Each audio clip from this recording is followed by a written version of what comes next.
नमस्कार दोस्तों, एक बार फिर स्वागत है आपका हमारे YouTube चैनल विधि कोचिंग क्लासेस और संकल्प करियर इंस्टीट्यूट में। प्यारे बच्चों, आज आप बिल्कुल नए टॉपिक पे चलोगे। कल हमने आपको घन घनाभ का लास्ट जितने भी क्वेश्चन थे, हमने आपको सेलेक्टेड क्वेश्चन जितने भी थे सॉल्व करा दिए बच्चों। आज आप मेंसुरेशन 3D का एक पार्ट जिसका नाम बेलन है बच्चों, बेलन के बारे में पढ़ोगे। बच्चों इससे पहले मैं आपको बता दूं कि बेलन होता क्या है। बेलन पर आधारित जो प्रश्न बनते हैं बच्चों, इस पर कंपटीशन के क्वेश्चन आते ज़रूर हैं। अगर घन घनाभ से नहीं आया तो बेलन से ज़रूर आता है। प्यारे बच्चों, पूरी तरह से ये सूत्र पे आधारित मेंसुरेशन टॉपिक ही ऐसा है जो कि सूत्र पर आधारित होता है। ये 3D का ही पार्ट है बच्चों, ये 3D का ही एक पार्ट है, ठीक है। इसमें आप जो है जो टॉपिक है बेलन सिलेंडर यानी बेलन के बारे में पढ़ोगे बच्चों। बेलन मतलब क्या है बच्चों, इसकी परिभाषा समझ लीजिए कि यदि किसी भी आयताकार चादर को चाहे लंबाई के परितः आप घुमाइए चाहे चौड़ाई के परितः घुमाइए तो जो आकृति प्राप्त होती है बच्चों, उसी को हम बेलन या सिलेंडर कहते हैं। जैसे मैं एक कागज़ देता हूँ बच्चों, ये देखिए, ये आयताकार कागज़ है। अगर हम लंबाई के परितः घुमाएंगे बच्चों तो देखिए जो आकृति बन के तैयार होती है, बिल्कुल आप इसकी आकृति जो होती है बच्चों बेलनाकार होती है, ये बेलन की तरह होती है। ये देखिए इस तरह से प्यारे बच्चों। और यदि आप इसको चौड़ाई के परितः घुमाओगे तो भी आकृति जो बनेगी बच्चों भी बेलन की ही आकृति की होगी, ठीक है। यहाँ पर आप इनके सिरों को मिलाइए, चौड़ाई के सिरों को, ये देखिए इस तरह से एक बेलन बन के तैयार होगी बच्चों। ये बेलन की परिभाषा होती है, परिभाषा भी बता सकते हो आप, या बेलन के बारे में जो कुछ आकृतियाँ बनती हैं, जैसे बेलन की आकृति की कल्पना की जाती है बच्चों, आप बता सकते हो। चलिए हम बेलन के बारे में बताते हैं। बेलन कितने प्रकार से मिलेगा बच्चों, या आप दैनिक जीवन में इसके उदाहरण कैसे जानते हैं बच्चों। जैसे आप देखते हो कि जो लिप्टस का पेड़ होता है बच्चों, ये इसके छोटे छोटे टुकड़े कर दिए जाते हैं, तो उसका एक टुकड़ा जो बनता है बच्चों देखिए वो बेलन की आकृति का होता है। वैसे बच्चों आपको बता दें, बेलनाकार बेलन हर वो कोई आकृति होगा जिसका आधार वृत्ताकार हो और शीर्ष वृत्ताकार हो। एक दूसरे से मिलाने पर जो आकृति बनती है बच्चों वो बेलन ही होता है। अब देखिए जैसे यहाँ पर आप देख लीजिए, यहाँ पर मैं एक बेलन की आकृति बनाता हूँ बच्चों, ये एक वृत्त के रूप में है, ठीक है। थोड़ा सा और गोला बना दें, और गोला बना दें, इसको ऐसे बना दें, और एक यहाँ पर बना दें बच्चों, बिल्कुल सेम त्रिज्या का होना चाहिए। अब अगर इनको आपस में मिला दोगे बच्चों, जो आकृति बनेगी वो बेलन की ही आकृति होगी। थोड़ा सा ये कहीं ना कहीं आपको लग रहा होगा सर बेलन जैसा नहीं लग रहा है, तो देखिए इसको मैं, ये आपकी 3D त्रिविमीय आकृति होती है बच्चों। त्रिविमीय आकृतियों की विशेषता ऐसी होती है कि इसका तीसरा अक्ष जो होता है आपका पृष्ठ छोड़ करके होता है। जैसे हमने एक दिन बताया था आपको 3D आकृतियाँ, देखो एक्स वाई जेड, एक्स अक्ष, ठीक है, ये वाई होता है बच्चों, और ये तीसरा अक्ष आप जो इसके मार्कर की तरफ देख रहे हैं, तीसरा अक्ष होता है। तो इसलिए इसकी आकृति थोड़ा सा आपको समझना पड़ेगा कि ये इसका जो तीसरा अक्ष होता है वो पृष्ठ को छोड़ करके होता है। आप इसको काल्पनिक रूप में समझ सकते हो। अब देखिए ये एक बेलन मैं यहाँ बना रहा हूँ बच्चों, ये देखिए बेलन ये भी है बच्चों, क्योंकि हमने बताया है कि बेलन का मतलब यही है कि ऐसी आकृति जिसका आधार और शीर्ष दोनों वृत्ताकार हों और दोनों की त्रिज्याएँ जो हों बच्चों समान हों। दोनों वृत्ताकार भाव, जैसे इसकी त्रिज्या बच्चों अगर r है तो इसकी भी त्रिज्या r होनी चाहिए, बिल्कुल। ये आपका बेलन के लिए होता है बच्चों। ये देखिए, ये देखिए आपको ये शायद आकृति आपको समझ में आए, क्लियर है। ये बेलन की बच्चों त्रिज्या हो जाती है r, ठीक है। ऊपर भी यही त्रिज्या रहेगी। ऊंचाई बच्चों इसकी h से व्यक्त की जाती है। ये इस तरह से ये बेलन होता है बच्चों। अब बेलन दो प्रकार पढ़ोगे आप। बेलन जो है दो, मेंसुरेशन में दो पार्ट बच्चों हैं बेलन में। एक आपका होता है ठोस बेलन होता है, एक आपका ठोस बेलन होता है प्यारे बच्चों। बिल्कुल ध्यान से पढ़िए, एकदम ऐसे क्वेश्चन इसमें सॉल्व करोगे बच्चों जो वाकई में एसएससी लेवल या आप एसआई लेवल, जो बड़ी बड़ी कंपटीशनों के बच्चों पेपर होते हैं, उन सब के क्वेश्चन सॉल्व करोगे। बस आप ये ध्यान से पढ़िए कि इसमें जो बेलन है, बेलन की आकृति कैसे कैसे बन सकती है या कैसे कैसे कंडीशन पर उसके क्वेश्चन किए जा सकते हैं। प्यारे बच्चों आइए देखते हैं। ये बेलन जो है दो प्रकार का होता है बच्चों। एक ठोस बेलन होता है, ठोस बेलन होता है। इसको लंबवृत्तीय बेलन भी कहते हैं बच्चों, ये ध्यान रहे, लंबवृत्तीय बेलन भी कहा जाता है इसको। तो ठोस बेलन मैं लिख देता हूँ यहाँ पर, ठोस बेलन होता है। और एक बच्चों खोखला बेलन होता है, ध्यान दीजिएगा, एक खोखला बेलन, अभी मैं इसको चित्र के द्वारा भी समझाता हूँ बच्चों। खोखला बेलन,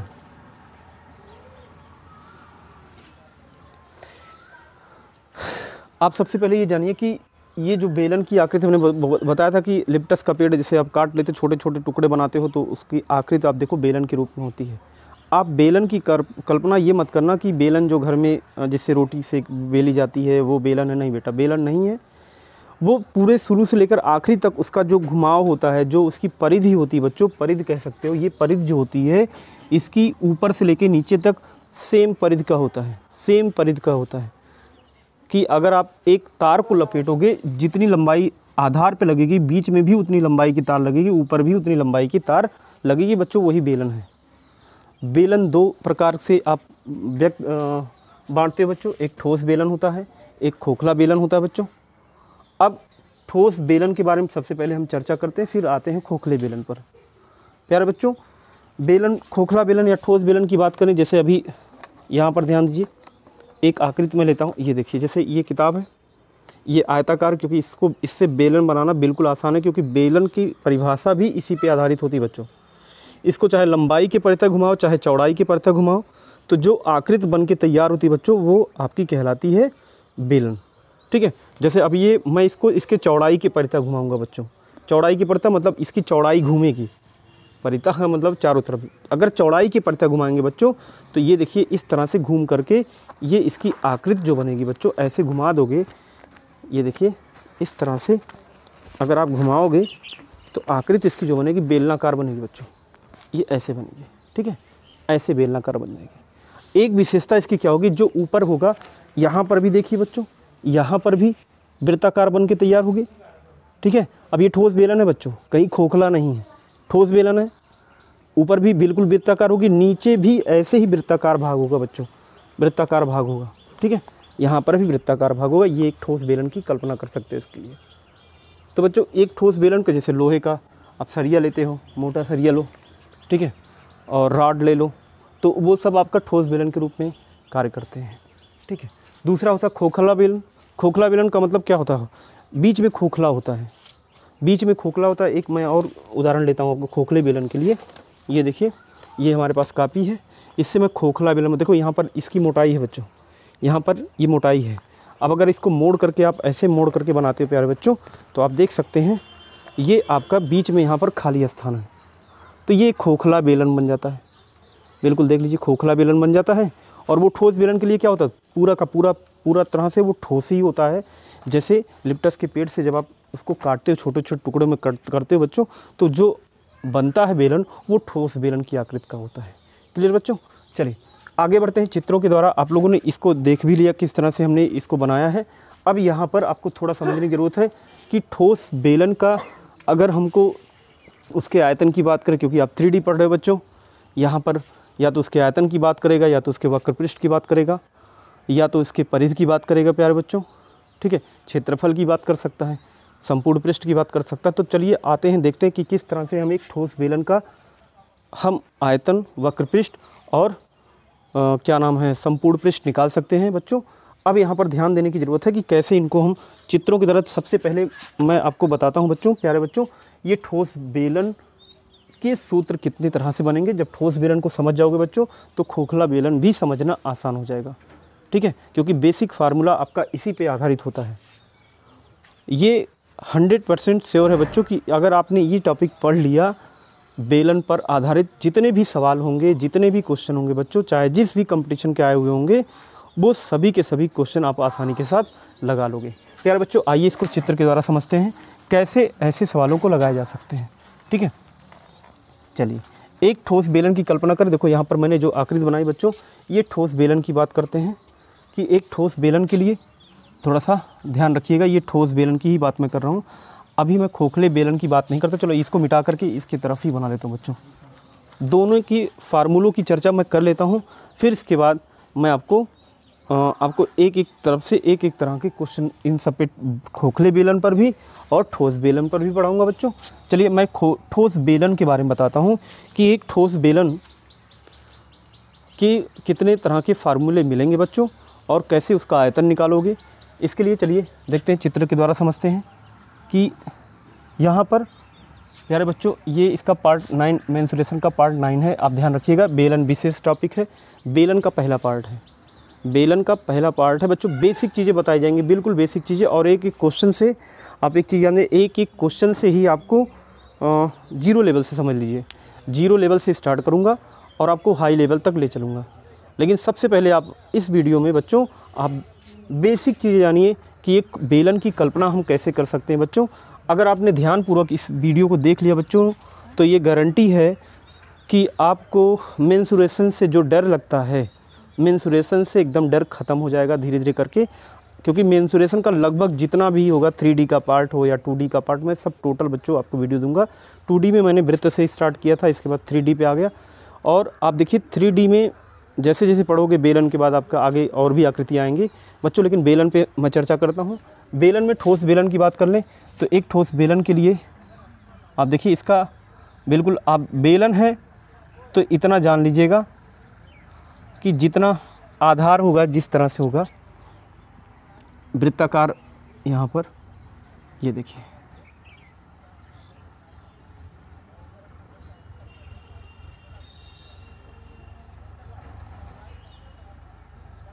ये एक ठोस बेलन के रूप में बच्चों, चाहे इसको आप ऐसे ठोस बेलन के रूप में बना भी सकते हो, ऐसे बना भी सकते हो बच्चों, यहाँ पर भी, ठीक है, एक ठोस बेलन के रूप में। इसकी त्रिज्या प्यारे बच्चों ये देखिए, यहाँ पर ये केंद्र होगा, नीचे वृत्त के रूप में, ऊपर भी वृत्त के रूप में। इसकी त्रिज्या बच्चों आर, रेडियस जिसे कहा जाता है ये रहेगा, व्यास तो डी कहा ही जाता है। इसकी ऊंचाई एच, ठीक है, इसकी ऊंचाई एच, क्लियर। अब बात करते हैं कि इसका आयतन कैसे निकाला जाएगा, कि एक बेलन का, ठोस बेलन का आयतन बच्चों कैसे निकाला जाता है। तो एक ठोस बेलन के लिए, चाहे लंबवृत्तीय बेलन बोलेगा बच्चों तो भी आप समझ जाइएगा इसी की बात बोल रहा हूँ, ठीक है, इसी को लंबवृत्तीय बेलन भी बोलेगा, लंबवृत्तीय बेलन, ठीक है, तो भी आप यही समझिएगा। अब वो लंबवृत्तीय ठोस बेलन अगर एक त्रिज्या दिया अगर उसने पूरे क्वेश्चन में, तो आप ध्यान दीजिएगा, खोखले बेलन में 2 त्रिज्याओं की चर्चा जरूर करेगा वो, खोखले बेलन में, और ठोस बेलन होगा तो एक ही त्रिज्या की ही बात करेगा बच्चों। तो उसी से क्लियर हो जाएगा कि ठोस बेलन है कि खोखला बेलन, वो सवाल पढ़ने के बाद ही क्लियर हो जाता है बच्चों। आइए सूत्र पर कि एक ठोस बेलन का आयतन हम कैसे निकालते हैं। ठोस बेलन का आयतन बच्चों, इसको आप समझिए, आयतन किसी भी आकृति का निकालना होता है तो इसके लिए हमको चाहिए क्या होता है, उसके लिए चाहिए होता है लंबाई गुणे चौड़ाई गुणे ऊंचाई। ये क्या होता है बच्चों, ये इसका ठोस बेलन का आयतन होता है। ठोस बेलन किसी का भी आयतन निकालना होता है बच्चों, वो आपका किसी का भी आयतन निकालना होता है प्यारे बच्चों, तो वो आपका लंबाई गुणे चौड़ाई गुणे ऊंचाई, ये फार्मूला होता है। अभी मैं ठोस बेलन का आयतन की बात नहीं कर रहा हूँ बच्चों, यहाँ पर किसी के भी आयतन की बात होती है तो लंबाई गुणे चौड़ाई गुणे ऊंचाई, वही उसका आयतन हो जाता है प्यारे बच्चों। लेकिन यहाँ पर इस आकृति में आपको लंबाई चौड़ाई बच्चों कहाँ से मिलेगी, गोलाई मिलेगी, ऊंचाई तो मिल जाएगी, देखो ऊंचाई तो मिल जाएगी एच है, लेकिन बच्चों यहाँ पर लंबाई चौड़ाई नहीं मिलनी है आपको, गोलाई मिलेगी। तब वहाँ पर आप क्या लंबाई चौड़ाई के स्थान पर कोई मान रख पाओगे बच्चों। तब थोड़ा सा एक बात ध्यान रखिएगा, वहाँ पर एक बेलन के लिए आप जो है लंबाई चौड़ाई तो नहीं निकाल पाओगे चित्र को देख करके, इसलिए लंबाई गुणे चौड़ाई को अगर ध्यान दो, लंबाई गुणे चौड़ाई को बच्चों हम क्या लिख सकते हैं, लंबाई गुणे चौड़ाई को हम क्या लिख सकते हैं प्यारे बच्चों, लंबाई गुणे चौड़ाई को याद करिए, आपने इससे पहले जो चैप्टर पढ़ा था, घनाभ पढ़ा था, घन पढ़ा था, उसमें 2 विमाओं का जो गुणनफल होता है बच्चों वो क्षेत्रफल के बराबर होता है। कहने का मतलब हम लंबाई गुणे चौड़ाई, क्योंकि अगर हम ठोस बेलन का आयतन निकालना चाहते हैं बच्चों तो हमको लंबाई गुणे चौड़ाई को नहीं लिखना, ऊंचाई तो लिख लेंगे, लेकिन लंबाई गुणे चौड़ाई के स्थान पे बच्चों हम क्षेत्रफल गुणे ऊंचाई लिख सकते हैं। क्या लिख सकते हैं, क्षेत्रफल गुणे क्या ऊंचाई, ये लिख सकते हैं। समझ पा रहे हैं आप लोग, क्षेत्रफल गुणे ऊंचाई को भी बच्चों हम आयतन कहते हैं। यदि किसी के आयतन की बात होती है तो आयतन बराबर बच्चों हम क्षेत्रफल गुणे ऊंचाई भी लिख सकते हैं। अब बात आती है कि अगर क्षेत्रफल गुणे ऊंचाई लिख सकते हैं तो इस बेलन का क्षेत्रफल क्या होगा। प्यारे बच्चों, इस बेलन का क्षेत्रफल जो होगा, देखो नीचे एक वृत्त के रूप में होता, मैंने आकृति बनाया था, नीचे एक वृत्त के रूप में, ऊपर एक वृत्त के रूप में, केवल यहाँ इस आकृति में दिखाई नहीं पड़ रहा, लेकिन अगर आपने उसको मोड़ करके बनाया, अभी मैंने कागज़ को मोड़ा था बच्चों, उसमें देखिए नीचे भी वृत्त बना था, ऊपर भी वृत्त बना था। तो एक वृत्त का क्षेत्रफल क्या होता है बच्चों, आपको ये दिमाग में रखना पड़ेगा।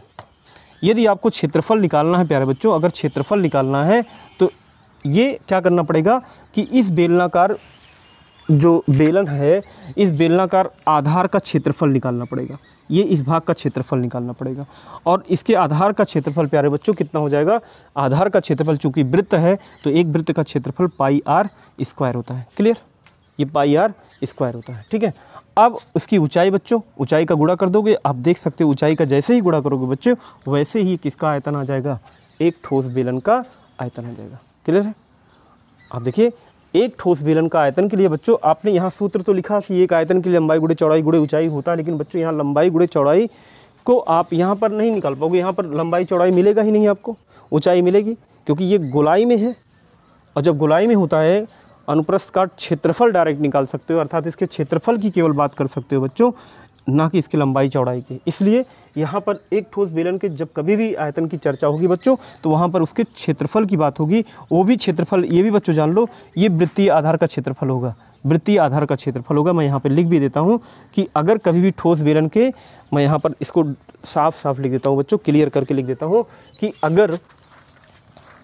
अगर हमको ठोस बेलन का आयतन निकालना है प्यारे बच्चों, ठोस बेलन का आयतन निकालना है तो यहाँ पर कैसे निकालेंगे। ठोस बेलन का आयतन बराबर ठोस बेलन का आयतन बराबर बच्चों लिख सकते हैं वृत्तीय आधार का क्षेत्रफल, मतलब नीचे जो वृत्त के रूप में है, क्योंकि लंबाई गुणे चौड़ाई लिख नहीं पाएंगे, वहाँ पे क्षेत्रफल ही लिखेंगे, और वो भी क्षेत्रफल किसका, जो नीचे वृत्ताकार भाग है, वृत्तीय आधार का क्षेत्रफल, आधार का क्षेत्रफल और गुणे बेलन की ऊंचाई, गुणे बेलन की ऊंचाई, ये ध्यान रखिएगा बच्चों, ये होता है वृत्तीय आधार का क्षेत्रफल, मतलब वृत्ताकार भाग है बच्चों, एक वृत्त का क्षेत्रफल पाई आर स्क्वायर होता है, तो यहाँ पर हो जाएगा पाई आर स्क्वायर और गुणे क्या हो जाएगा बच्चों, यच हो जाएगा, यही आ गया पाई आर स्क्वायर यच। ये किसका क्षेत्रफल आ गया बच्चों, ये एक ठोस बेलन का आयतन आ गया, ये एक ठोस बेलन का बच्चों आयतन आ गया। वृत्तीय आधार के क्षेत्रफल में आपने ऊंचाई से गुणा कर दिया, तो बच्चों ऊंचाई से गुणा करने के बाद ये बन क्या गया, ये बेलन का आयतन का फार्मूला बन गया। यदि बेलन, ठोस बेलन का आयतन निकालना है तो पाई आर स्क्वायर एच, और यहाँ पर आर क्या बच्चों, इस बेलन की त्रिज्या होगी, एच क्या होगी, इसकी ऊंचाई, इस ठोस बेलन की ऊंचाई होगी। क्लियर बच्चों, चलिए ये आपका ठोस बेलन का आयतन हो गया। अब बात कर लेते हैं कि इसके जो वक्रपृष्ठ होता है, वक्रपृष्ठ का मतलब बच्चों क्या होता है, वक्रपृष्ठ का मतलब क्या होता है बच्चों, ये देखिए, ये ठोस बेलन का वक्रपृष्ठ की बात करें, यहाँ पर देख लो, ये इसका वक्रपृष्ठ, वक्रपृष्ठ मतलब देख रहे हैं जो कवर लगा हुआ है, ये इसका वक्रपृष्ठ है बच्चों, ये इसका वक्रपृष्ठ है। यदि इसके वक्रपृष्ठ की बात होती है बच्चों तो ध्यान दीजिए, इस वक्रपृष्ठ को कैसे निकाला जा सकता है, इस वक्रपृष्ठ को कैसे निकाला जा सकता है, ये देख रहे हैं। अगर मैं कह दूँ आपको इसको पेंट करना है बच्चों, तो पेंट आप यही करोगे, यही इसका वक्रपृष्ठ होगा। अब इसका वक्रपृष्ठ कैसे निकलेगा, तो आप ध्यान दीजिए, वक्रपृष्ठ के लिए यही बात हो रही है, यहाँ से लेकर के यहाँ तक का, यही जो इसकी परिधि है बच्चों ना, यही परिधि देखो, यहाँ से यहाँ ये परिधि जा रही है बच्चों, परिधि जा रही है, और ये अगर पेंट करना पड़ेगा उसी परिधि की गोलाई के आधार पर हम शुरू से लेकर आखिरी तक पेंट करेंगे प्यारे बच्चों। तो कभी भी अगर हमको एक बेलन के वक्रपृष्ठ की बात करेंगे, बेलन के वक्रपृष्ठ की बात करेंगे प्यारे बच्चों, बेलन के ठोस बेलन की बात कर रहा हूँ मैं, ठोस बेलन के, ठोस बेलन के वक्रपृष्ठ, ठीक है, ठोस बेलन के वक्रपृष्ठ क्या हो गया बच्चों, उसका वक्रपृष्ठ बच्चों क्या हो जाएगा कि अगर आप जो है उसके आधार का परिधि, मतलब ये देख रहे हैं बच्चों, ये ध्यान रखिएगा, इसको कॉन्सेप्ट को एकदम अच्छे से समझना है कि ये देखिए, ये देख रहे हैं, ये इसकी परिधि होती है बच्चों, ये परिधि होती है। अगर इसके परिधि को ध्यान दीजिए तो ये पूरा यही भाग परिधि शुरू से लेकर आखिरी तक होता है, और यही वक्रपृष्ठ होता है प्यारे बच्चों। कहने का मतलब अगर मैं इसकी परिधि में बच्चों इसकी ऊंचाई से गुणा कर दूं तो यही इसका वक्र पृष्ठ हो जाता है। ठीक है, अगर इसकी परिधि में देखिए यहाँ पर ये, क्योंकि हम इसके वक्र पृष्ठ की बात कर रहे हैं, आयतन की बात नहीं कर रहे हैं प्यारे बच्चों। तो ये जो क्षेत्रफल, अगर हमको इस क्षेत्रफल को निकालना, वक्र पृष्ठ मतलब बच्चों क्षेत्रफल ही होता है और अलग से कुछ नहीं।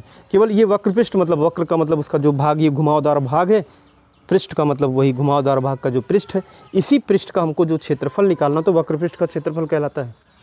तो वक्र पृष्ठ कभी भी निकालना है तो वक्र पृष्ठ में किसकी ज़रूरत पड़ती है बच्चों? इसकी परिधि की ज़रूरत पड़ती है। कहने का मतलब इस आकृति में आइए तो ये हमको केवल इसके, ये देखिए इस तरह से इसकी परिधि की ज़रूरत होती है। और परिधि जो होती है ये शुरू से लेकर आखिरी तक सेम आकृति का बच्चों परिधि होता है। इसलिए कभी भी अगर हम एक ठोस बेलन के संपूर्ण वक्र पृष्ठ की बात करें बच्चों, वक्र पृष्ठ या वक्र पृष्ठ का क्षेत्रफल की बात करें, चाहे वक्र पृष्ठ बोल लो चाहे वक्र पृष्ठ का क्षेत्रफल की बात करें, तो बच्चों इसकी परिधि मतलब वृत्तीय आधार की परिधि, ये ध्यान देना। ये जो मैं लिख रहा हूँ आप इसको ध्यान में रखिएगा बच्चों, ये बेसिक चीज़ें हैं। कभी कभी एग्ज़ाम में डायरेक्ट यही देता है कि वृत्तीय आधार का क्षेत्रफल 50 वर्ग मीटर है और उसकी ऊंचाई 2 मीटर है, तो उसका आयतन क्या होगा बच्चों? डायरेक्ट फार्मूले पे आप क्षेत्रफल में उसकी ऊंचाई से गुणा कर दोगे, उत्तर आ जाएगा। इसलिए इस सूत्र को जरूर ध्यान रखिए। ये तो रटे हो आप लोग, ये तो आपको याद ही होता है, लेकिन ये सूत्र बना कहाँ से, कैसे आया, हमने इसको डिटेल में बताया बच्चों, इसको ध्यान से आप रखिएगा। ठीक है, अब देखिए अगर मैं ठोस बेलन के वक्र पृष्ठ की बात करूं बच्चों, ठोस बेलन का वक्र पृष्ठ तो वृत्तीय आधार का क्षेत्रफल, परिधि, वृत्तीय आधार की परिधि, ठीक है, वृत्तीय आधार की परिधि बच्चों, और गुणे क्या कर दोगे? बेलन की ऊंचाई से, बेलन की ऊंचाई से। ये ध्यान रखिएगा। अगर ये आपको मालूम है तो आप आसानी के साथ एक वृत्त का वक्र पृष्ठ, एक बेलन का, वृत्त का नहीं, एक बेलन का वक्र पृष्ठ निकाल सकते हो। देखिए वृत्त एक आधार का परिधि क्या होगा बच्चों? चूँकि वृत्त है उसकी परिधि आपको मालूम है, अगर त्रिज्या r है तो 2πr इसकी परिधि होती है बच्चों। इसका मतलब वृत्तीय आधार, ये भी नीचे भी वृत्त है, नीचे भी वृत्त है, तो उसका परिधि क्या हो जाएगा? 2πr हो जाएगा। क्लियर? और उसकी ऊंचाई बच्चों यच मानी है तो यच ही रहेगा। ये हो गया क्या? ये हो गया ठोस बेलन का वक्र पृष्ठ का क्षेत्रफल या वक्र पृष्ठ हो गया बच्चों। वक्र पृष्ठ का क्षेत्रफल भी बोलेगा तो भी आप समझिएगा इसी की बात कर रहा है। यहाँ पर 2 सूत्रों को बच्चों आप लोगों ने पढ़ा, अभी सब पे मैं एक एक सवाल लगवाऊंगा, लेकिन सबसे पहले इसका तीसरा जो संपूर्ण पृष्ठ की बात करता है कि संपूर्ण पृष्ठ एक बेलन के लिए कैसे निकाला जाएगा। आपने 2 सूत्र पढ़े क्या, कि एक ठोस बेलन का आयतन कैसे निकलता है, तो πr² h होता है बच्चों, और उस बेलन का वक्र पृष्ठ कैसे निकलता है, 2πr h होता है। अब इसके संपूर्ण पृष्ठ की बात कर दे कि संपूर्ण पृष्ठ क्या होगा। तो प्यारे बच्चों संपूर्ण पृष्ठ का मतलब यही होता है कि संपूर्ण पृष्ठ का मतलब जितने और पृष्ठ हैं। अब आपके दिमाग में चल रहा सर आपने एक पृष्ठ दिखाया था, इसके अलावा और कौन सा पृष्ठ होगा प्यारे बच्चों? तो देखिए इसका संपूर्ण पृष्ठ की बात कर लें अगर, तो संपूर्ण पृष्ठ ये इस तरह से, ये देखिए मैंने अभी तक वक्र पृष्ठ की बात करी थी, संपूर्ण पृष्ठ की बात करें, जैसे ये वक्र पृष्ठ था इसका बच्चों, ये वक्र पृष्ठ था, तो एक पृष्ठ देखो यहाँ पर भी आपको दिखाई पड़ रहा होगा, एक पृष्ठ यहाँ पर भी दिखाई पड़ रहा होगा ना, एक इधर भी दिखाई पड़ रहा होगा। तो ये बच्चों अगर इन्हीं को आप जोड़ दो, एक पृष्ठ यहाँ पर, एक पृष्ठ यहाँ पर, और ये वक्र पृष्ठ है ये, तो बच्चों ये बेलन का क्या हो जाएगा? संपूर्ण पृष्ठ हो जाएगा।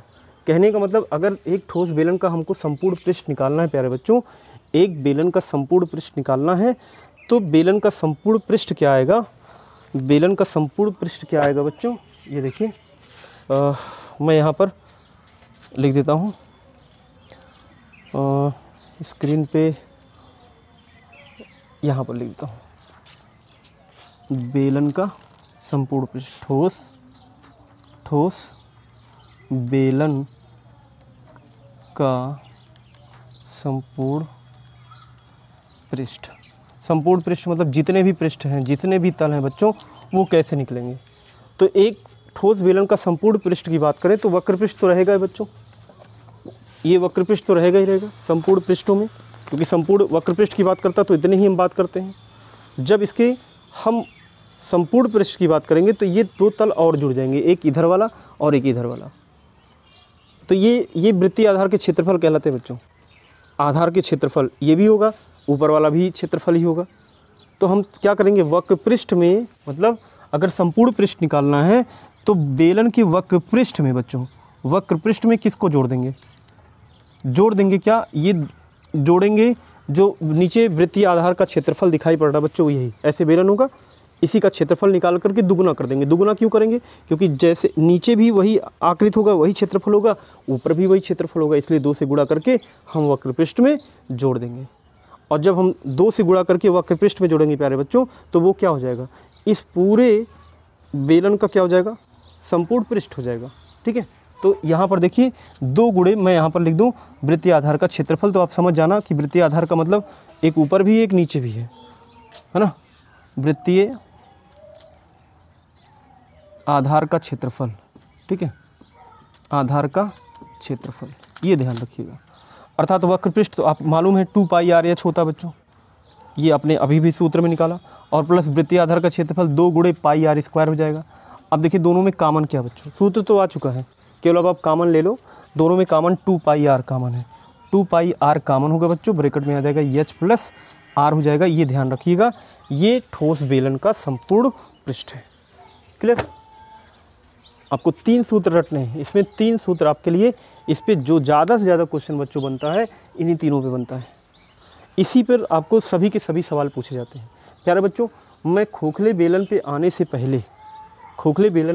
पहले इन तीनों सूत्रों पर एक एक 2 सवाल लगवा देता हूँ, जिससे आपका क्लियर हो जाए कि इसके सूत्र याद हो जाए, कॉन्सेप्ट भी क्लियर हो जाए कि एक ठोस बेलन की कैसे आप कल्पना करते हैं। प्यारे बच्चों, तो आप देखिए एक चीज़ तो जानते रहिएगा कि इनके जितने भी सूत्र हैं कैसे बताए गए हैं, या एक बेलन की कल्पना कैसे करते हो, ये सारे के सारे पृष्ठ, आयतन, इन सबको मैंने आपको एक किताब के माध्यम से या फिर चित्रों के माध्यम से बच्चों आपको बता दिया है। तो आप ध्यान रखिएगा, इसका चित्र कैसे बनता है, कैसे हम इसकी त्रिज्या की कल्पना करेंगे, कैसे इसके संपूर्ण पृष्ठ की कल्पना करेंगे, ये सारी बातें आपको शायद बच्चों समझ में आ गई। अब इन्हीं तीनों सूत्रों को आप एक तरह से अपनी कॉपी में नोट कर लो प्यारे बच्चों, और इसी पे आते हैं, मैं एक एक सवाल 2 सवाल लगा देता हूं बच्चों। आइए हम क्वेश्चन की तरफ चलते हैं। आइए बच्चों, आपके स्क्रीन पे क्वेश्चन एक, जो आपको बेसिक जितने भी सूत्र आपको बताए गए, 3 सूत्र बताए गए, तीनों सूत्रों पर आधारित मैंने एक ही क्वेश्चन लिया है। अभी आगे और भी क्वेश्चन लेंगे बच्चों, लेकिन देखिए इसमें क्या है, एक ठोस लंबवृत्तीय बेलन की लंबाई दी गई है। लंबाई मतलब यहाँ पर ऊंचाई से संबंधित है, क्योंकि जब वो बेलन नीचे आधार पर क्षैतिज दिशा में रखा रहेगा बच्चों, तो वो लंबाई में उसको समझा जाता है, उसकी ऊंचाई नहीं बोली जाती, लंबाई बोली जाती है। और जब वो ऊर्ध्वाधर खड़ा होता है तो वो उसकी ऊंचाई हो जाती है। जैसे अगर ये बेलन ऐसे हमने बना दिया बच्चों, अगर ऐसे बेलन बना दिया तो इसकी ऊंचाई लंबाई ही कहलाएगी। जो ये लंबाई होगी, यही जो इसकी ऊंचाई थी बच्चों, यहाँ पर एच ना लिख करके यह लिखा जाता है, ये ध्यान रखिएगा। और अगर इसी को ऊर्ध्वाधर ऐसे रख दिया गया बेलन को, तो बच्चों यही इसकी ऊंचाई हो जाती है। तो आप कंफ्यूज मत होना, लंबाई का मतलब, ऊंचाई का मतलब दोनों एक ही है बेलन के लिए यहाँ पर। और आगे क्या कह रहा है, तथा आधार की त्रिज्या 7 सेंटीमीटर है। इस बेलन का आयतन, वक्र पृष्ठ तथा संपूर्ण पृष्ठ ज्ञात कीजिए। ठीक है, अब इसका आयतन, संपूर्ण पृष्ठ अगर आपको ज्ञात करना प्यारे बच्चों, तो और वक्र पृष्ठ निकालना है, तो इसके लिए आपको सबसे पहले ज़्यादा ज़रूरी जानना कि इसका फार्मूला क्या होता है। तो मैं तीनों फार्मूलों को लिखता हूँ, और आप तीनों का प्रयोग देखिए आसानी के साथ कैसे करोगे, क्योंकि जिसकी आवश्यकता है पूरे सूत्र में है। जैसे इसने आयतन की चर्चा की, तो अपने बेलन का आयतन का फार्मूला जाना है बच्चों। क्या होता है, बेलन का आयतन बराबर बच्चों क्या होता है, पाई R स्क्वायर H। क्लियर? ये अभी आपने सूत्र देखा कैसे आया। और फिर इसके बेलन का वक्र पृष्ठ की बात कर लेते हैं। बेलन का वक्र पृष्ठ बच्चों आपने पढ़ा, बेलन का वक्र पृष्ठ क्या था, 2 पाई RH। अभी देखिए एक एक करके हम तीनों सूत्रों का प्रयोग करते हैं, और तीनों सूत्रों पे मान रख दिए, उत्तर आ जाएगा। बिल्कुल बेसिक सवाल है, सूत्रों पे आधारित सवाल है। और फिर बेलन का संपूर्ण पृष्ठ की बात कर लें, बेलन का संपूर्ण पृष्ठ, ये 3 फार्मूले आपको लिखाए गए प्यारे बच्चों। अब यहाँ पर संपूर्ण पृष्ठ हो या वक्र पृष्ठ हो, सबके अगर फार्मूले याद हैं और आपको त्रिज्या ऊंचाई दी गई है बच्चों, तो आप आसानी के साथ इनको लगा सकते हो, 2 पाई और H प्लस R, ये इसका संपूर्ण पृष्ठ का फार्मूला हो जाता है। आइए चित्र के द्वारा देखते हैं कि ये क्या क्या सवाल ने दिया है बच्चों। बिल्कुल आसान है, देखिए इनको समझना। ये आपका, आप देखिए इस तरह से दिया गया है, एक बेलन के त्रिज्या दी गई है, ठोस लंबवृत्तीय बेलन बच्चों, इस तरह से ऐसे दिया गया है। यहाँ पर इसकी लंबाई अर्थात ऊंचाई बच्चों कितनी दी गई है, 80 सेंटीमीटर दी गई है। 80 सेंटीमीटर इसकी ऊंचाई दी गई है और इसकी जो त्रिज्या दी गई, आधार की त्रिज्या चाहे जहाँ की त्रिज्या बोले बच्चों, ये क्योंकि सेम वही त्रिज्या ऊपर भी रहेगी क्योंकि बेलन है। हमने बोला था बेलन के लिए क्या होता है कि जितना वृत्तीय भाग नीचे रहेगा उतना ही ऊपर भी रहेगा। अगर बेलन है वो, तो ये आपका क्या है बच्चों, 7 सेंटीमीटर दिया गया इसकी त्रिज्या। ठीक है, अब आते हैं कि सबसे पहले इसने पूछा क्या है। सबसे पहले प्यारे बच्चों उसने आयतन को पूछा है। तो आयतन को कैसे निकाला जाएगा? आयतन के लिए आप आयतन का फार्मूला लगाओ। अब देखिए सवाल में किसका मान दिया है, एच का मान दिया है और आर का मान दिया है, बस उठा के मान रख दो। जैसे अब इसने आयतन को v से व्यक्त करते हैं बच्चों, तो यहाँ पर आप जो है आयतन निकालना अगर है तो आयतन वाला फार्मूला लगाओगे। एक बेलन के आयतन के लिए फार्मूला बच्चों पाई आर स्क्वायर एच है, ये रख दिया। पाई के स्थान पे देखो ऑप्शन आप सेलेक्ट कर लेना, ऑप्शन आप देख लेना एक बार कि ऑप्शन में पाई के रूप में ऑप्शन है कि पाई के रूप में नहीं ऑप्शन है। अगर पाई के रूप में ऑप्शन है तो बच्चों पाई का मान रखने की ज़रूरत नहीं होगी। और अगर पाई को हटा करके मान इसने ऑप्शन बनाया है तो बच्चों तो पाई का मान 22/7 आपको रखना पड़ेगा। ठीक है, तो यहाँ पे रखिए। देखिए अभी यहाँ पर कोई ऑप्शन नहीं दिया गया तो मैं पाई का मान रख लेता हूँ। यहाँ पर आपकी इच्छा कहेगा तो नहीं रख सकते हैं, कोई दिक्कत नहीं है, लेकिन मैं पाई का मान रखता हूँ। 22 क्या होगा बच्चों, 7 होगा। आर के स्थान पे त्रिज्या इसकी दी गई है 7, तो यहाँ पर 7 का वर्ग होगा, यानी 7 × 7 लिख सकते हो। 7 का वर्ग का मतलब बच्चों 7 × 7 लिख सकते हो। एच के स्थान पर बच्चों कितनी ऊंचाई है, 80 सेंटीमीटर ऊंचाई है। अब आप देखिए ये कट जाएगा, 7 से 7 कैंसिल हो गया, क्लियर है, 7 से 7 कैंसिल हो जाएगा। अब आप इनको गुणा कर सकते हो, देख लीजिए, चाहे आप इसका गुणा कर लीजिए, 7 दूनी 14 के 4, 7 दूनी 14 1 15, ठीक है। और 8 से जब 80 से गुणा करोगे बच्चों, ये गुणे 80 कर लो आप। अब देखिए यहाँ पर 0 हो जाएगा, 8 चौका 32 और 8 पच्चे 40, ठीक है। 8 चौका 32, 8 पच्चे 40 और 3 43 हो जाएगा। 8 के 8 और 4 12, ये आ जाएगा बच्चों कितना, 12,320 क्या। अब ये आयतन है बच्चों तो घन सेंटीमीटर, ये आ जाएगा इतने घन सेंटीमीटर, क्लियर है। देख लीजिए 0, क्योंकि आप 7 से जब इसमें गुणा करोगे, 7 दूनी 14, 7 दूनी 14 1 15 और इसके बाद 154 आएगा। अब 80 से गुणा करोगे बच्चों, 1 0 तो बढ़ना है, 8 चौका 32 और फिर इसके बाद अब देख लीजिए 8 पच्चे 40, 3 43 हो जाएगा और 8 के 8 4 12, इतने घन सेंटीमीटर ये इसका क्या आ गया बच्चों, आयतन आ गया। ठीक है, अब बात करते हैं कि अगर इसके वक्रपृष्ठ निकालने की बात आती है कि इसका वक्रपृष्ठ क्या होगा, तो वक्रपृष्ठ वाला फार्मूला लगा दो। देखिए वक्रपृष्ठ निकाल लेते, कैसे निकाला जाएगा, बिल्कुल आसानी के साथ समझिए बच्चों। ये इस सूत्रों पे आधार केवल मैं इस पर इसलिए सवाल बता रहा हूँ बच्चों कि आप सूत्र रट लो, इसके पे जो सवाल आगे आएंगे वो आपको ध्यान में रखना पड़ेगा सूत्रों को, तभी हल कर पाओगे बच्चों। आइए सवाल क्या कहता है, वक्रपृष्ठ निकालिए। तो वक्रपृष्ठ के लिए आप डायरेक्ट लिख दीजिए वक्रपृष्ठ, क्योंकि मैंने यहाँ पर सूत्र लिख दिया, यहाँ पर डायरेक्ट लिखता हूँ कि वक्रपृष्ठ ये क्षेत्रफल भी बोल सकता है, वक्रपृष्ठ भी बोल सकता है प्यारे बच्चों। तो वक्रपृष्ठ अगर बोलता है तो वक्रपृष्ठ के लिए आप वक्रपृष्ठ का फार्मूला लगाओ, 2 पाई आर एच होगा, क्लियर है। अब 2 गुणे इसके स्थान पे 22/7 बच्चों, आर के स्थान पे 7 ही रखना है, एच के स्थान पे 80 रखना है। 7 से 7 कैंसिल हो जाएगा, अब ये हो जाएगा 22 दूना 44 हो जाएगा और बच्चों 80 हो जाएगा। अब 80 से जब आप गुणा करोगे 0, 8 चौका 32, 8 चौका 32 और 3 32 3 35 हो जाएगा प्यारे बच्चों। अब इस तरह से ये 3520 क्या आ जाएगा, वर्ग सेंटीमीटर, ये बच्चों आ जाएगा इसका आपका क्या आ जाएगा, ये इसका आ जाएगा वक्रपृष्ठीय क्षेत्रफल आ जाएगा। ठीक है, वक्रपृष्ठीय क्षेत्रफल, ठीक बच्चों। देखिए आसानी के साथ आपने सूत्र पे रख करके इसका वक्रपृष्ठ भी निकाल लिया। अब संपूर्ण पृष्ठ निकालना है तो आप चाहे सूत्र से निकालो चाहे कॉन्सेप्ट से निकालो, कि आपने वक्रपृष्ठ निकाला, अब वृत्तीय आधार का क्षेत्रफल निकाल करके जोड़ दीजिए। जैसे आपने वक्रपृष्ठ निकाला, अब इसमें क्या जोड़ दो, संपूर्ण पृष्ठ हो जाए, ये आधार का क्षेत्रफल और सेम उधर वाला, तो एक क्षेत्रफल निकालोगे, दुगुना कर दोगे, दोनों आ जाएंगे, आप जोड़ देना। ठीक है, कैसे, अब चलिए मैं यहाँ पर फार्मूले के द्वारा इसको समझाता हूँ। चाहे आप इस तरह लगा दो, चाहे आप जो है वक्रपृष्ठ वाले को निकाले बच्चों, आप उसके आधार का क्षेत्रफल निकाल करके जोड़ दो, और चाहे फार्मूले पे जैसे ये लगाया गया है जैसे संपूर्ण पृष्ठ की बात कर रहा है वो, संपूर्ण पृष्ठ की बात कर रहा है ये बच्चों, अगर संपूर्ण पृष्ठ की बात कर रहा है वो, तो आप देखिए 2 पाई आर एच प्लस क्या हो जाएगा बच्चों, आर हो जाएगा। अब ध्यान दीजिए तो बातें समझ में आ जाएंगी, कोई दिक्कत, बहुत कठिन शब्दों के साथ मैं पढ़ा भी नहीं रहा हूँ, मुझे लगता है ये बातें पूर्णतः आपको समझ में आ रही है, और इनमें चित्रों के द्वारा जरूर समझने का प्रयास करिएगा प्यारे बच्चों। अब देखिए यहाँ पर मान रखना है, 2 गुणे 22/7 हो जाएगा बच्चों, ठीक है। और आर के स्थान पर बच्चों क्या रखोगे, 7 रखोगे, और यहाँ पर एच 80 है बच्चों, और ये +7 इसकी त्रिज्या इतनी हो जाएगी। अब आप इनको 7 से 7 कैंसिल हो जाएगा बच्चों, यहाँ पर हो जाएगा 22 दूना 44 और गुणे 87 हो जाएगा।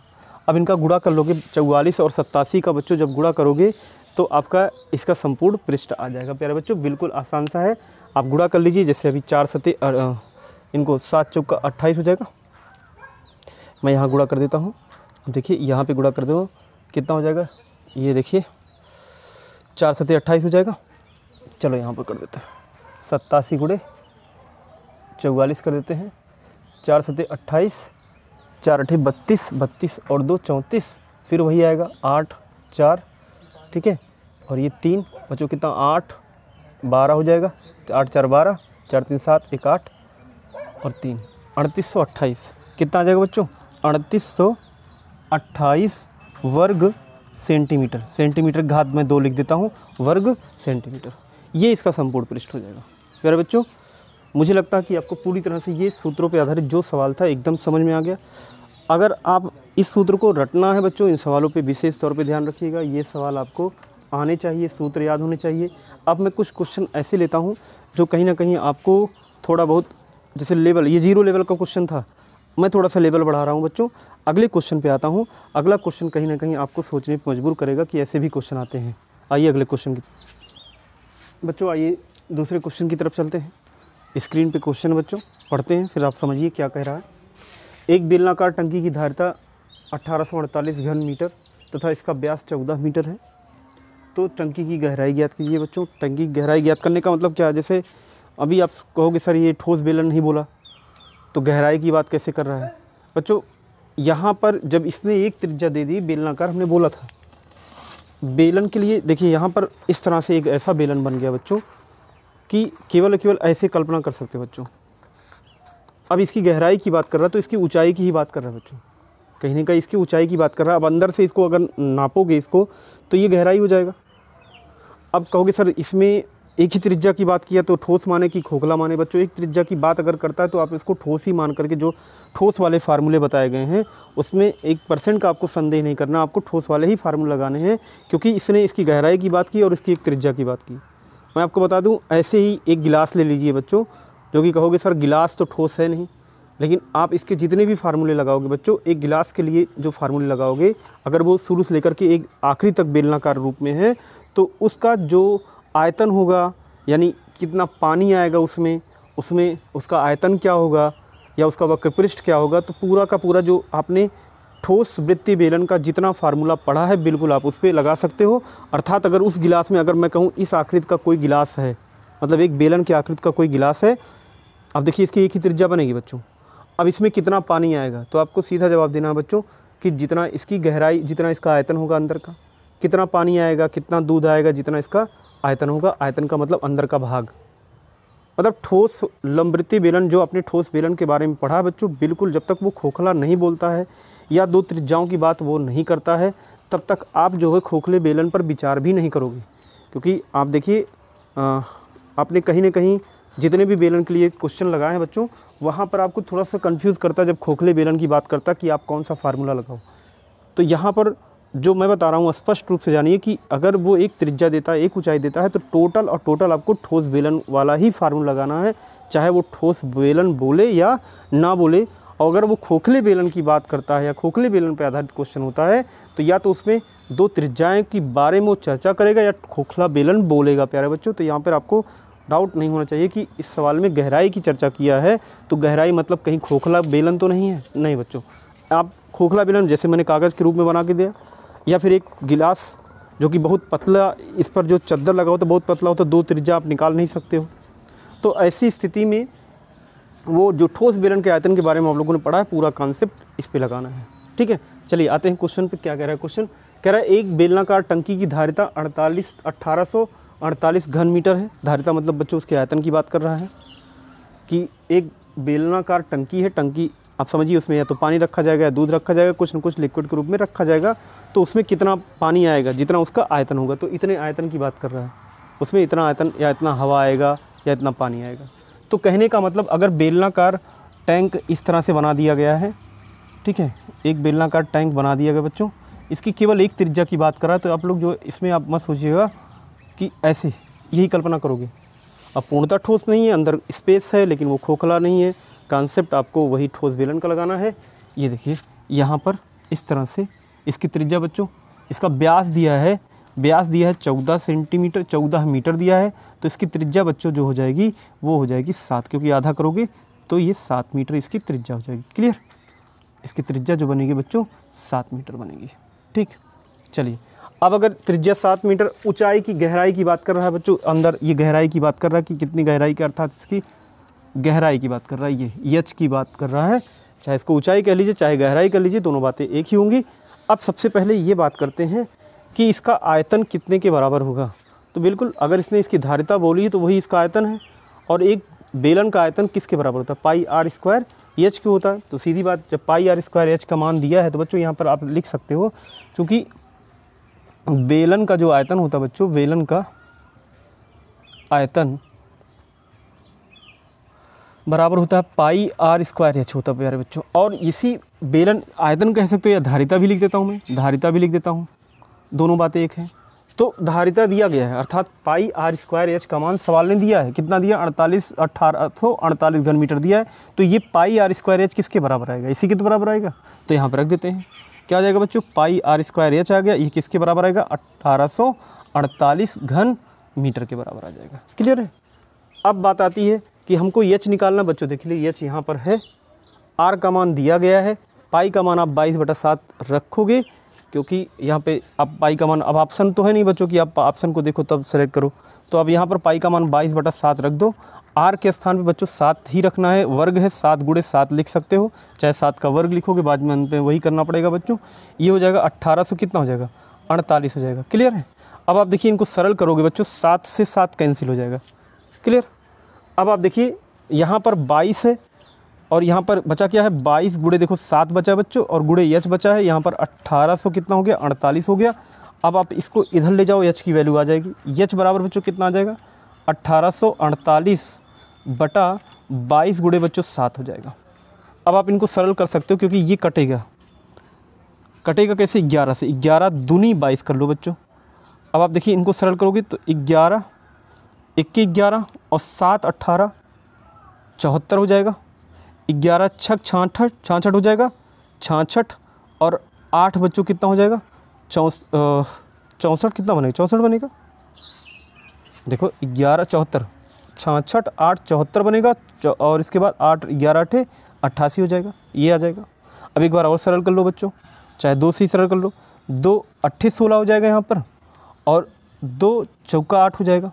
ठीक है? इसके बाद फिर 7 से काटोगे, 7 से काटोगे बच्चों 7, क्योंकि यहाँ 7 बचा था। 7 21 7 और 7 दूनी 14, 12 7 84, अर्थात इसकी जो ऊंचाई आ गई बच्चों 12 मीटर आ गया। ये आ गया क्या? इस बेलनाकार टंकी की ऊंचाई आ गई, जो क्वेश्चन आपसे किया गया था बच्चों, 12 मीटर। यही इसका क्या आ गया? ऊंचाई। ठीक है? क्वेश्चन को अगर ध्यान से पढ़िए, बिल्कुल आसान से फार्मूले पे ही रखा क्वेश्चन, क्योंकि थोड़ा सा अभ्यास तो इतना ज़रूर कर लीजिए कि सवाल क्या दे रहा है, कैसे हमको मान रखना है। क्योंकि मेंसुरेशन के नाम पे बच्चों आपको थोड़ा सा कहीं ना कहीं एक डर लगता है कि मेंसुरेशन कैसे, आप छोटे क्लासों में कहीं ना कहीं उस समय ध्यान नहीं देते हो, और जब आते हो आप कहीं ना कहीं जिम्मेदारियों के साथ पढ़ाई करते तो वहाँ पर आपको लगता है कि मेंसुरेशन बहुत कठिन है। बिल्कुल कठिन नहीं, एकदम आसान है। आसान शब्दों के साथ बच्चों पढ़ोगे। मैंने आपको बताया भी है कि यदि चित्र आपको बनाना आ गया, इस पर जितने भी सूत्र आप बनते हैं वो सूत्र को आपने चाहे डेरिवेट कर लिया चाहे रट लिया बच्चों, कहीं ना कहीं वो आपको एकदम पूरी तरह से मदद करता है मेंसुरेशन के सवाल को लगाने में, बहुत आसानी के साथ लगाते हैं प्यारे बच्चों। ये आपने क्वेश्चन देखा। आइए हम अगले क्वेश्चन की तरफ चलते हैं प्यारे बच्चों। आपका जो अगला क्वेश्चन होगा, बिल्कुल अभी जैसे हमने एक उदाहरण दिया था प्यारे बच्चों कि अगला मतलब एक आयताकार कागज़ ले लीजिए। जैसे क्वेश्चन आपका था इस तरह से है कि अगर लोग कंफ्यूज हो जाते हैं कि अगर क्वेश्चन ऐसे दे दे कि एक आयताकार कागज़ है जिसकी लंबाई 22 मीटर और चौड़ाई 16 मीटर, यदि इसको लंबाई की परिता घुमा दिया जाए तो जो बेलन बनेगा उसका आयतन क्या होगा। प्यारे बच्चों लोग कंफ्यूज रहते हैं जब लंबाई के परिता या इसके चौड़ाई के परिता घुमाने की बात करता है। जैसे मैं क्वेश्चन लिखता हूं बच्चों, आइए अगले क्वेश्चन की तरफ चलते हैं। क्वेश्चन मैं लिख करके आपको समझाता हूं कि क्वेश्चन अगर ऐसे आते हैं तो कैसे लगाए जाएंगे। आइए बच्चों, जिस क्वेश्चन की मैं चर्चा कर रहा था स्क्रीन पर मैंने लिखा है, आप ध्यान दीजिए। बिल्कुल इसको अगर आप जो है कागज़ को सही रूप में नहीं मोड़ पाए या आप कागज़ को कैसे मोड़ना है इसकी कल्पना नहीं कर पाए बच्चों, तो ये सवाल आप एकदम नहीं लगा पाओगे, नहीं लगा सकते, ये गारंटी है। क्योंकि है क्या बच्चों कि यहाँ पर लोग ये सोचते हैं कि अगर लंबाई की परत घुमाया जाए तो किसको घुमाना है, चौड़ाई की परत घुमाया जाए, कागज़ को कैसे मोड़ करके बेलन बनाया जाएगा, वो चीज़ें नहीं समझ पाते हैं और वो वहाँ पे कहीं ना कहीं उल्टा हो जाता है। जैसे इस सवाल ने कहा है, आप ध्यान से सवाल को पढ़िए, 22 सेंटीमीटर गुणे 12 सेंटीमीटर के आयताकार चादर को उसकी लंबाई की परत मोड़ कर एक बेलन बनाया गया, बेलन का आयतन ज्ञात करो। बच्चों अब बात आती है कि बेलन का आयतन जो निकलेगा वो एक आयताकार कागज़ है। आप ध्यान दीजिएगा, एक आयताकार कागज़ इस तरह से बनाया है, ठीक है। इस आयताकार कागज़ की लंबाई 22 सेंटीमीटर है और चौड़ाई बच्चों 12 सेंटीमीटर है, ठीक है। अब इसको इसने कहा क्या कि इसको आप लंबाई की परत घुमाइए।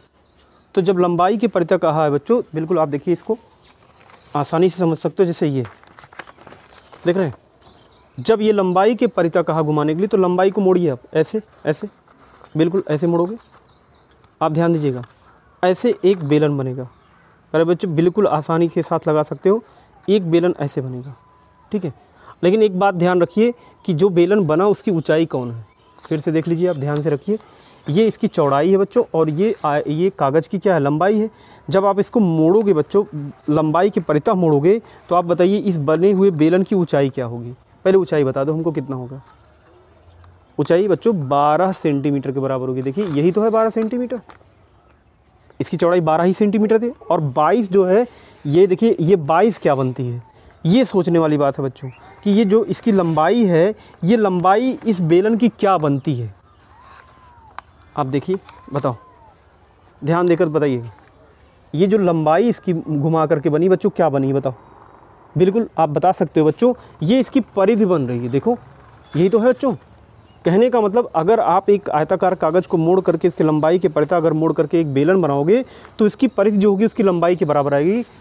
अर्थात यहाँ पर इसको जब आप मोड़ोगे बच्चों, तो यहाँ पर बेलन तो बनेगा, बेलन की ऊंचाई जो होगी इसकी चौड़ाई के बराबर होगी। बेलन की जो ऊंचाई होगी प्यारे बच्चों, वो क्या होगी, वो इसकी चौड़ाई के बराबर होगी। किसके, ये इस आयताकार कागज़ की, मतलब चौड़ाई उसकी ऊंचाई के बराबर हो जाएगी। एच बराबर हो जाएगा 12 सेंटीमीटर, ठीक है। अब बात आती है कि ये 22 सेंटीमीटर जो इसकी लंबाई थी आयताकार कागज़ की, वो क्या बनी। देखो क्या बनी बच्चों, फिर से देख लो, ये लंबाई थी, इसी को मोड़ा गया तो ये इसकी परिधि बन गई, ठीक है।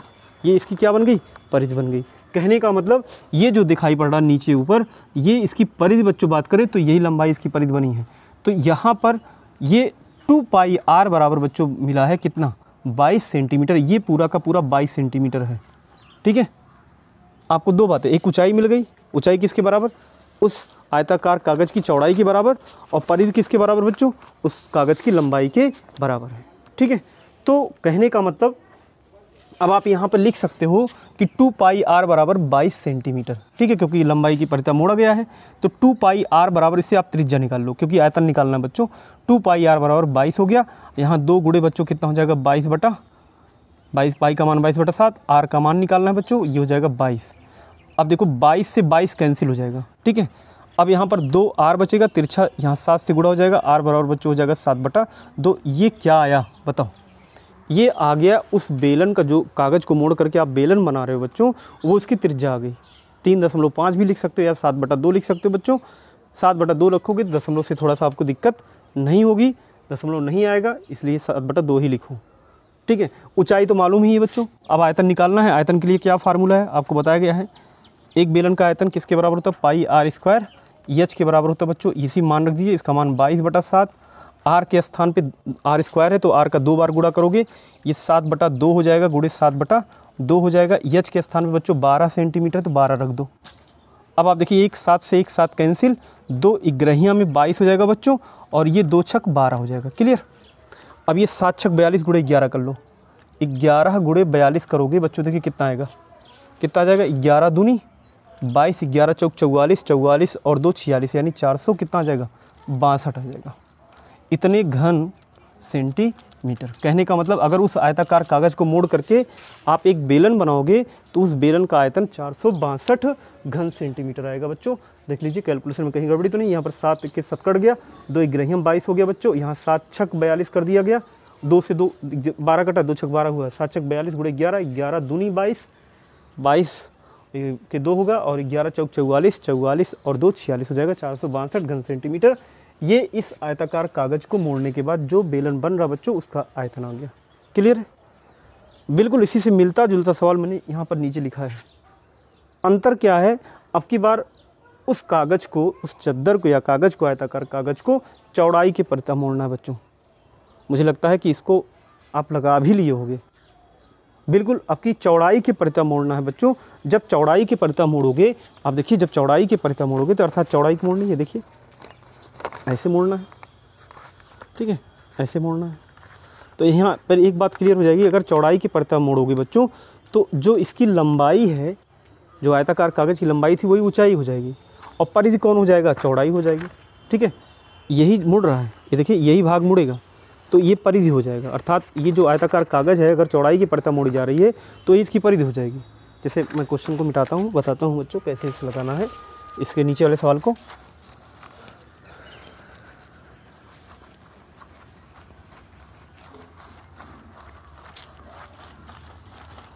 बिल्कुल बच्चों आप ध्यान देंगे, ये इस पे क्वेश्चन कुछ सूत्रों पे हो जाए और आपके हाई लेवल के क्वेश्चन लाने से पहले मैं आपको इस पर जो खोखले बेलन का आयतन उस पर भी फार्मूले बताऊंगा, लेकिन कुछ क्वेश्चन आप इस पे पहले लगा लो तब मैं खोखले बेलन पे आऊँगा। बच्चों देखिए क्वेश्चन पे आते हैं, जो हमने नीचे लिखा है, किसी आयताकार कागज़ चादर का क्षेत्रफल 100 सेंटीमीटर गुणे 44 सेंटीमीटर दिया है, मतलब उसका लंबाई चौड़ाई दिया है बच्चों। ऐसे मैं बना लेता हूँ, ऐसे बना करके दिया है इसने, ऐसे, ठीक है, बिल्कुल ऐसे। ये दिया है 44 सेंटीमीटर, ठीक है, और ये दिया है कितना, 100 सेंटीमीटर लंबाई इसकी दी गई है, ठीक है। और मोड़ा किसकी जाता परता, चौड़ाई की परता। चौड़ाई की परता जब मुड़ेगा बच्चों तो ये बताइए इसकी परिधि किसके बराबर आएगी, जिसके परता मोड़ेगा बच्चों ना उसी के वही उसकी परिधि हो जाएगी, तो परिधि इसकी चौड़ाई हो जाएगी। और चौड़ाई मतलब ये जब ये मुड़ेगा बच्चों ना तो देखिए बेलन कैसे बनेगा, बेलन ऐसे बन जाएगा, ऐसे बन जाएगा।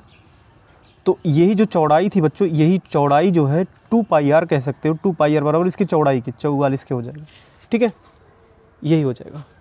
और जो इसकी लंबाई या ऊंचाई कह सकते हो बेलन की, वो 100 सेंटीमीटर रहेगी। एच बराबर या एल बराबर 100 सेंटीमीटर रहेगी। बिल्कुल, अब आपको देखिए 2 पाई आर का मान मालूम, क्योंकि ये चौड़ाई की परत घुमा रहा था, चौड़ाई उसकी परिधि बन जाएगी। अब यहाँ पे पहले आर का मान निकालो, फिर फार्मूले का प्रयोग कर लो। 2 पाई आर बराबर बच्चों अगर 44 है इसकी चौड़ाई, क्योंकि परिधि बनेगी, आपको बताया कैसे मोड़ा गया है। 2 गुणे 22 बचा 7 पाई आर का निकालना है, बराबर 44 के कर दो बच्चों। ये चलो साफ साफ लगाते हैं और अलग से कि 2 पाई आर बराबर बच्चों कितना है, 2 पाई आर बराबर 44 है, ठीक है। 2 गुणे 22/7 इसका मान हो जाएगा, आर यहाँ पर 44। अब ये देखो ये 22 दूना 44 हो जाएगा बच्चों, और 2 से 2 कैंसिल हो जाएगा, 1 आ जाएगा, 7 का तिरछा गुणा हो जाएगा, आर बराबर हो जाएगा 7 सेंटीमीटर। यानी इसकी त्रिज्या बच्चों कितनी आ गई, 7 सेंटीमीटर आ गई त्रिज्या। यानी जो बेलन बन रहा कागज़ को, आयताकार कागज़ को मोड़ करके या आयताकार चादर को मोड़ करके जो बेलन बन रहा है बच्चों, उसकी त्रिज्या 7 सेंटीमीटर आ गई। ऊंचाई वही उसकी लंबाई के बराबर होगा। अब अगर इसकी आयतन की बात कर रहा है बच्चों, आयतन की बात कर रहा है तो आयतन के लिए फार्मूला क्या बताया गया है, आयतन के लिए पाई आर स्क्वायर एच। पाई के स्थान पे 22/7 मान रख दो, आर के स्थान पे बच्चों 7 ही रखना, वर्ग है तो 2 बार गुणा कर लो, 7 गुणे 7, ऊंचाई कितनी हो जाएगी, 100 हो जाएगा। क्लियर। अब ये 7 से 7 कैंसिल हो गया, ठीक है, 7 से 7 क्या हो जाएगा, कैंसिल हो जाएगा प्यारे बच्चों। अब 7 का गुणा करोगे यहाँ पे 7 दूनी 14, 7 दूनी 14 1 15, और 100 से गुणा करोगे बच्चों 2 शून्य आ जाएगा, इतना घन सेंटीमीटर। ये क्या आ जाएगा बच्चों, इस आयताकार चादर को मोड़ने के बाद जो बेलन बनेगा उसका आयतन आ जाएगा। प्यारे बच्चों बिल्कुल आसान से बेसिक सवाल थे और कहीं ना कहीं आपका बेसिक एकदम मजबूत करेगा। मैंने बोला है मेंसुरेशन एकदम आपके दिमाग में ऐसा लगेगा कि मेंसुरेशन से जो भय होगा बिल्कुल ख़त्म हो जाएगा बच्चों। लेकिन आप डेली कम से कम इस लॉकडाउन में 1-1.5 घंटा पढ़ते रहिए बच्चों। जितनी अच्छी आप थोड़ा बहुत भी इधर का तैयारी कर लेते हो बच्चों, वो आपका कभी भी अगर डेट एग्ज़ाम का आता है तो आप उस पर एकदम पूरी तरह सजग रहोगे और तैयारी आपकी पूरी रहेगी। इसलिए ध्यान देंगे बच्चों।